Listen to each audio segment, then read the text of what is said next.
As Albert Einstein said, try not to become a man of success, but rather try to become a man of value.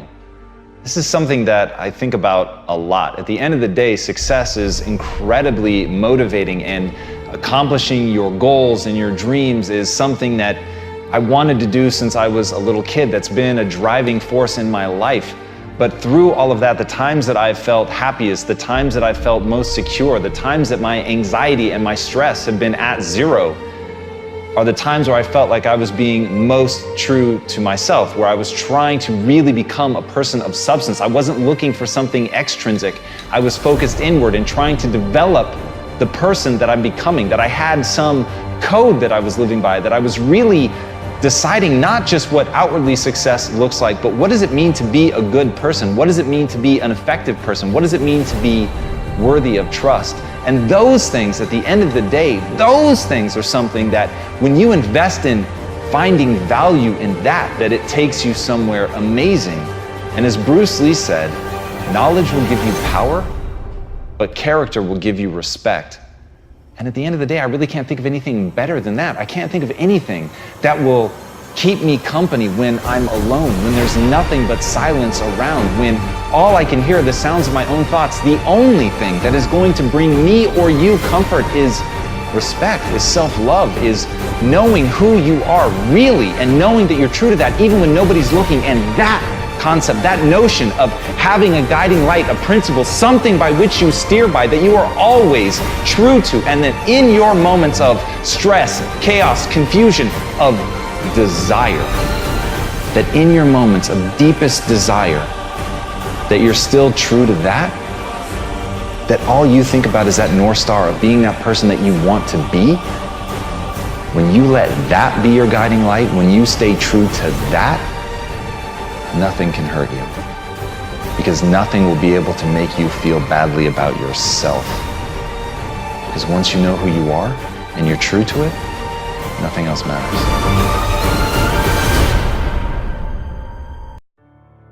Avoid people and situations that upset you. See, there's some people that know just how to push your button.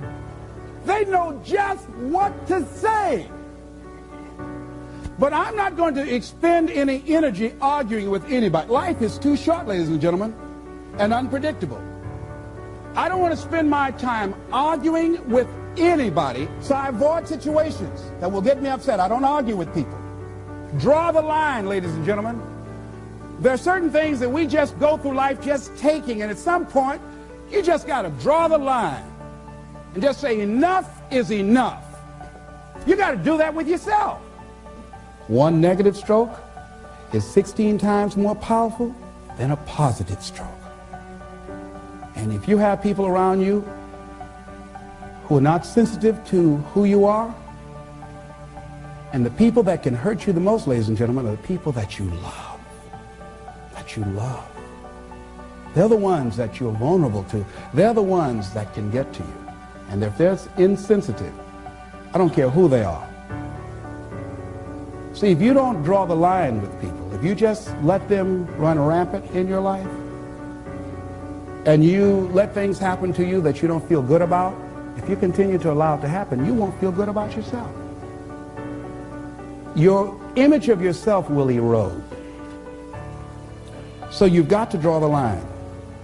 Why do people just go to a job where they're miserable, day in and day out? Why do people stay together and they're miserable, sleeping in separate rooms, or arguing, or the only thing they have in common is paying the bills?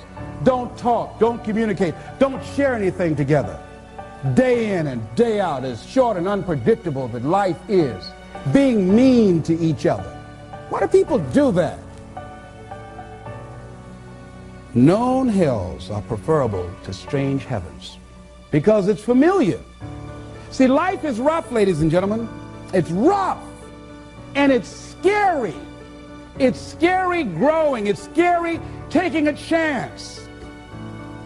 It's scary acting on your intuition, on your guts. It's scary. It's frightening. There are people that's tolerating things right now, and they're immobilized by fear. They can see the hammer coming, and they're afraid to even move because it's scary. To go against the dominant thinking of your family, friends, and those people you associate with every day is perhaps the most difficult act of courage you will ever perform. See, when you start growing, when you start changing the way you walk, the way you talk, the way you act, the way you respond to things, the way you use your time, when you start saying, no, I can't do that. Why? You're too busy. You don't have the time. No, I have my own agenda. So if people can put you on a guilt trip, they will. And use you and abuse you over and over and over again. You got to draw the line. You have to draw the line on them. Don't go through life feeling like you're powerless. Victims are people that are powerless. You're not powerless. You are powerful. You direct the power in your life. Whatever your life is right now, it is a duplication of your consciousness.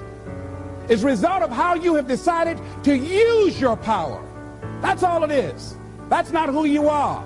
That's just a perverted use of your power that you aren't satisfied with. And you've got the power to change that.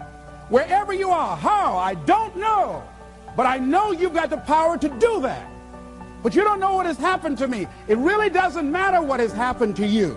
See, the only thing that really matters is, what are you going to do about it? That's all that matters. That's all that matters. You can allow it to destroy you, or you can allow it to build you up. We never get to a level where we feel that there's nothing else for us to do, that we've achieved certain number of goals and we figure that we're through. No, no. You don't want to stay there and celebrate too long like a lot of people do. When they do something they consider outstanding, they go around talking about what they used to do. See, let me tell you, I used to do this and I used to do that. Excuse me, used to be's don't make no honey. What are you doing now? You're still here breathing. That means you've got some more to give. Doesn't matter how old you are, doesn't matter about where you are, doesn't matter about what you have, doesn't matter about what you've done. Life is about growing, it's about being productive, it's about stretching, it's about challenging yourself. So you start looking around and decide, hey, what else do I want to do? What got me here? It's a time for celebration, but also a time for reflection. What got me here? What worked? What did not work? What do I need to do to repeat so that I can get the same kind of results in other areas of my life? If the goal is to improve my health, if the goal is to improve my relationship, if the goal is to improve my income, if the goal is to improve something in society, what is it I need to do? Now, don't get confused with what you do with who you are. Don't trip. Don't go on some type of ego trip, talking about how bad you are. None of us do anything by ourselves. Develop an appreciation for external support as well as good fortune, because all of those things play a role. The other thing is, don't go overboard celebrating. You must meet with triumph and disaster and treat those two imposters just the same. You look at it, hey, I did it. I feel good about that. Now you're moving on to the next thing. Things did not work out the way you wanted them to work out. You didn't produce the results you wanted to produce. Hey, miss that. Win some, you lose some. Next, moving right on. Don't confuse who you are with what you do. And make your mind fertile ground for the seeds of opportunity. Think, if you want to experience a sense of fulfillment, you've got to have an open mind so that ideas can come in there and take root and grow. So part of beginning to have fertile ground, you know, you got to break that ground up. You got to break up that hard crust. Because if you don't, seeds will fall there and the wind can blow them away, the winds of doubt. When you're set in your mind and you refuse to grow and you're not open to new ideas, new methods, new ways of doing things, if your mind is already fixed, you become stagnant. You can't grow. You can't have a sense of fulfillment. You become extremely cynical and negative about everything. You know it all.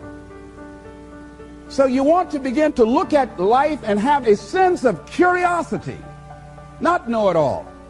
You want to keep learning, keep growing, and realize that we had a theme. You never find out how much you know until you find out how little you know. And there are some people you can't tell anything.